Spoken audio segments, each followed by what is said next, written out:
visit. Let us pray. God Almighty Father, the Kingdom of Tonga continue in being honored and privileged with the visit and presence of very special guests this morning. The Royal Highnesses, the Duke and Duchess of Sussex. As we commence this exhibition in honoring their royal visit to the kingdom, we pray that your special blessing continue to be upon them today and always. And may your divine providence and love be truly experienced in their midst, and together with the special presence of their Royal Highness, Princess Angelika, the youth of Tonga, and all who join us here today. May you grant us your peace, friendship, hope, and joy. And may this long-established friendship between Britain and Tonga be maintained in our common belief and faith in God who is Father, Son, Holy Spirit. Amen.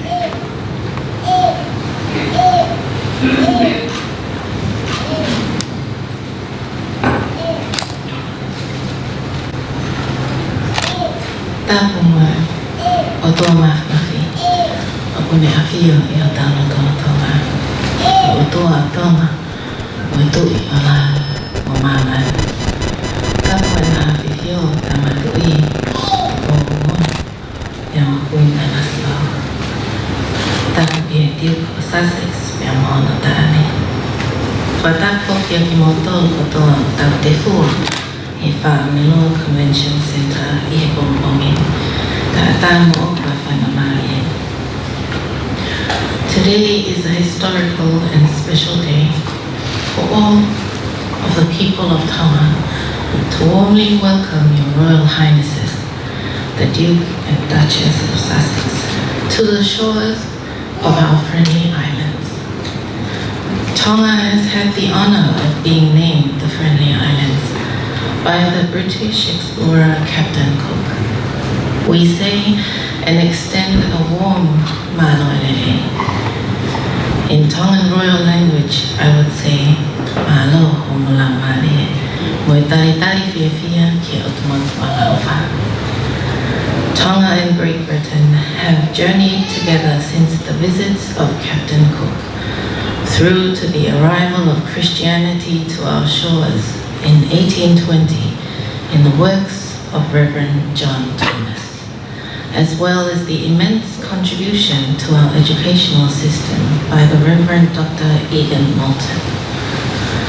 Notwithstanding a historical highlight in our country's relationship was the visit to Tonga in 1953 of Her Majesty Queen Elizabeth II, a momentous occasion for our kingdom to receive the eminent head of the Commonwealth. Your visit today draws attention to the fundamentals of today's youth leadership and youth empowerment, and addressing the social, economic, and environmental challenges of our region. Your visit inspires and has been an inspiration to the youth of Tonga to be the best they can be, who are a beacon of hope to us all, shining light on the work and the aspirations of the youth across the Commonwealth. As a diplomat myself, I commend highly on your passion and interest on youth empowerment. Your visit to our region, including Tonga, is the ultimate diplomacy, drawing priority towards youth leadership and youth empowerment, which would ultimately contribute towards the promotion of peace and prosperity in the Commonwealth. I wish you both the best on the remaining program of your visit. Nuku'alofa.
cả luôn.